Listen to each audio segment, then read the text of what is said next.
Assalamu alaikum दोस्तों. Today's video is going to be a very special video for you about gold prospecting and gold mining.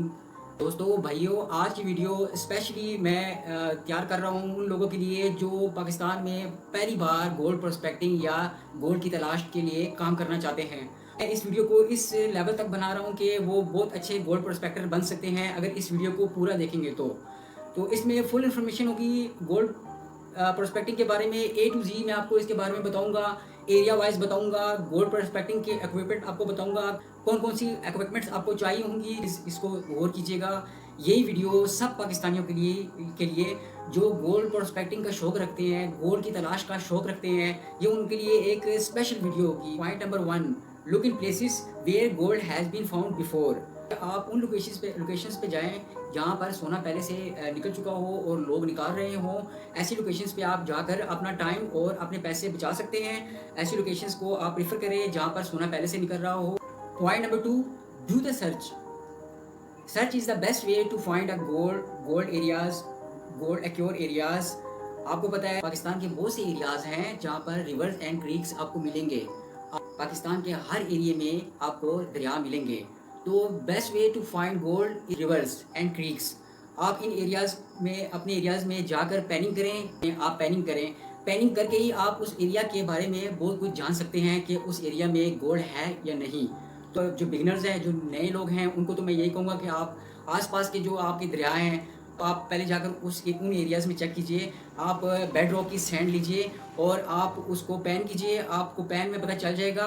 Black sand last में आएगी. जब आप pan करेंगे तो आप ब्लैक सैंड में आपको गोल्ड, माइक्रोस्कोपिक गोल्ड मिलेंगे. और रिवर क्रैक्स में आपको गोल्ड मिलेंगे. ये क्रैक्स ऐसी जगहें होती हैं जहाँ पर गोल्ड हमेशा वहाँ पर फंस जाता है. तो प्लीज़ ऐसी लोकेशंस आप चेक कीजिए, रिवर क्रैक्स चेक कीजिए, आप दरारें चेक कीजिए. आपको हाई बैंकिंग एरियाज़ में ये क्रैक्स और बॉर्डर्स मिलेंगे जिसके साइड्स पे भी आपको गोल्ड नगेट्स मिल सकते हैं. ऐसी लोकेशन चेक कीजिए और गौर कीजिए कि फ़िश किस जगह पर ठहरती है. वाटर फ्लो करंट की स्लो साइड होगी, उस साइड पे फ़िश हमेशा छुपती हैं. ऐसी लोकेशंस तलाश करें जहाँ मछलियाँ छुपती हैं, क्योंकि मछलियाँ हमेशा स्लो करंट के साइड्स पर छुपती हैं. तो जियोलॉजी एंड कॉन्टैक्ट जोन्स. दोस्तों, कुछ gold bearing areas, gold deposit areas ऐसे होते हैं कि आपको कुछ उसके ख़ास इंडिकेटर्स होते हैं, कुछ उसकी ख़ास निशानियां होती हैं. गोल्ड प्रोस्पेक्टर के लिए सबसे पहले तो ये जानना बहुत ज़रूरी होता है. अगर आप गोल्ड प्रोस्पेक्टिंग कर रहे हैं तो उस एरिया के बारे में बहुत ज़रूरी है कि आया उस एरिया में गोल्ड है या नहीं. ख़ास निशानियों में मैं आपको बताता हूँ कि कुछ ख़ास किस्म के पत्थर होते हैं, जो ख़ास रॉक्स होते हैं. वो रॉक्स अगर उस एरिया में पाए गए तो उस एरिया में गोल्ड की तादाद बहुत ज़्यादा है. एक्चुअली बहुत सी चीज़ें ऐसी हैं जो गोल्ड, जब आप गोल्ड तलाश करने निकलते हैं तो गोल्ड एसोसिएटेड कुछ पत्थर होते हैं. तो उन पत्थरों का इल्म आपको होना बहुत ज़रूरी होता है.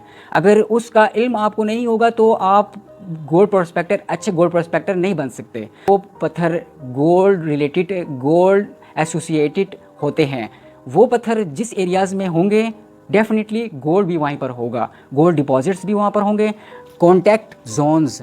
दोस्तों, आज मैं आपको एक बहुत ख़ास इन्फॉर्मेशन देने जा रहा हूँ. पाकिस्तान में पहली बार किसी ने आपको ऐसी इन्फॉर्मेशन दी होगी. आप प्लीज़ इस इन्फॉर्मेशन को बहुत गौर से देखिएगा और बहुत गौर से सुनिएगा. मैं पूरी कोशिश करूँगा आपको समझाने की अच्छे तरीके से कि आप मेरी बात को समझ सकें. दोस्तों, कॉन्टैक्ट जोन्स आल्सो कॉल्ड आ डाइक्स. डाइक्स का मतलब है बंद बांधना और उर्दू में इसको कहते हैं डिक्स.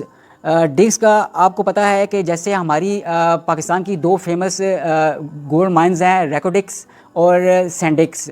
तो ये वही अमल है जो अमल मैं आपको अभी बताने वाला हूँ. उसी अमल के तहत ये रेकोडिक्स और सैंडिक्स gold mines and copper mines वजूद में आई हैं. इस अमल के तहत गोल्ड प्रोड्यूस होता है, गोल्ड फॉर्मेशंस बनती हैं.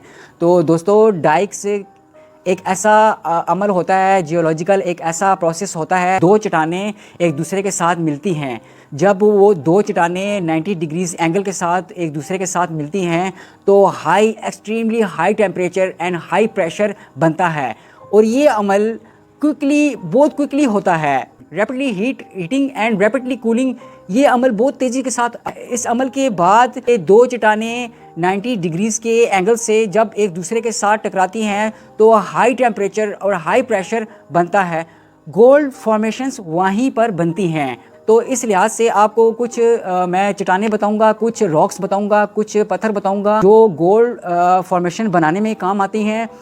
ग्रेनिट को उर्दू में ग्रेनाइट कहते हैं। और एक चट्टान है नाइस, एक चट्टान है शेस्ट।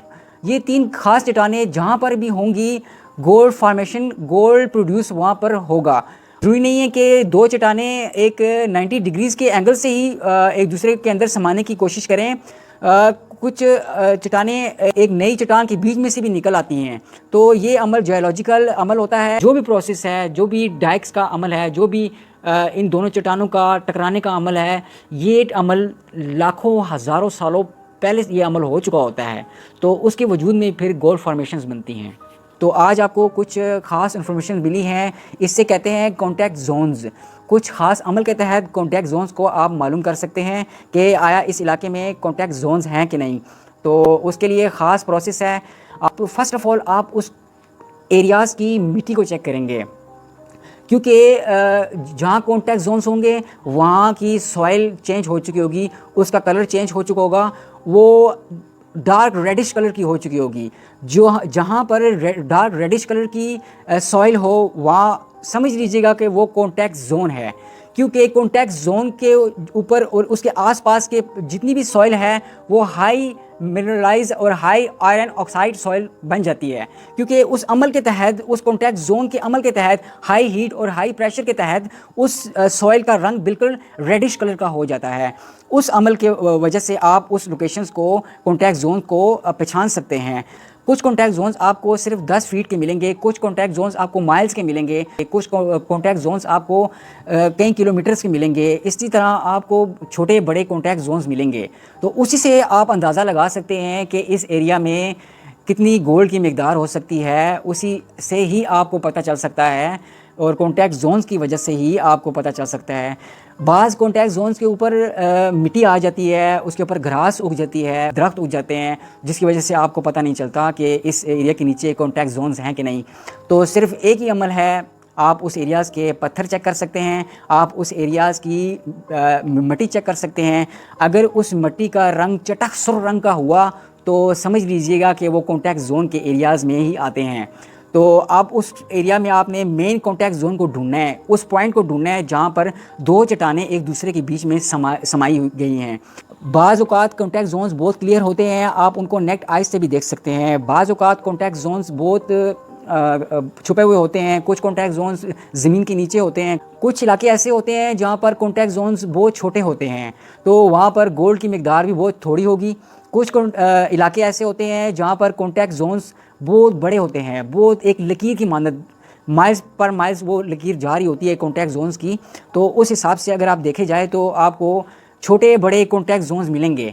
मतलब इससे ये पता चलता है कि कौन से इलाके ज़्यादा गोल्ड प्रोड्यूस कर सकते हैं, कौन से इलाके कम गोल्ड प्रोड्यूस कर सकते हैं। दोस्तों इसी तरह आप अगर मैदानी इलाके में आएंगे तो आपको कैसे पता चलेगा कि मैदानी इलाके में कॉन्टैक्ट जोन कौन से हैं और किस जगह पर हैं और कैसे आपको उसको डिस्कवर करना है, एक्सप्लोर करना है। जो अल्लाह ताला ने जो आपको पहाड़ एक्सपोज कर दिए, ये ज़मीन से निकल आए बाहर, तो ऐसे ही पहाड़ ज़मीन के नीचे मैदानी इलाकों में होते हैं। उनको एक्सप्लोर करना, उनको देखना, उनको चेक करना, उनके ऊपर रिसर्च करना, वही पहाड़ जो सॉइल है उसका कलर से आपको पता चलेगा, उसके reddish colour, dark reddish colour से ही आपको पता चलेगा कि इस मैदानी इलाके में कॉन्टैक्ट जोन है या नहीं।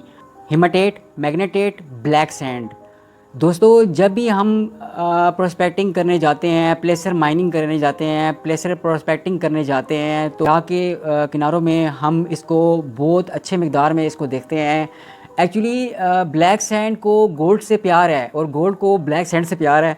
तो इन दोनों का तल्लक शुरू से ही एक जैसा रहा है। ब्लैक सैंड आपको पता है आयरन रिच होती है। दोस्तों ब्लैक सैंड सिर्फ ब्लैक कलर की नहीं होती है, इसके मुख्तलिफ कलर होते हैं। रेडिश होती है, पर्पल होती है, ब्लैकिश होती है, येलोविश होती है, रेडिश होती है। तो इसके डार्क कलर्स जितने भी हैं उन कलर्स में ब्लैक सैंड आपको मिलेगी।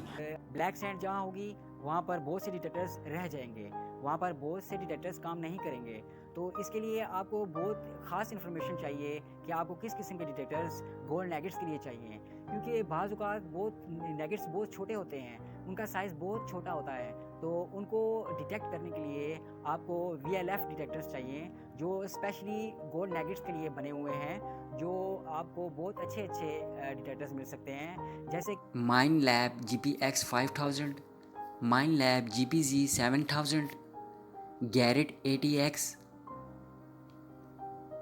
Minelab SDC 2300, Gold Monster 1000 by Minelab.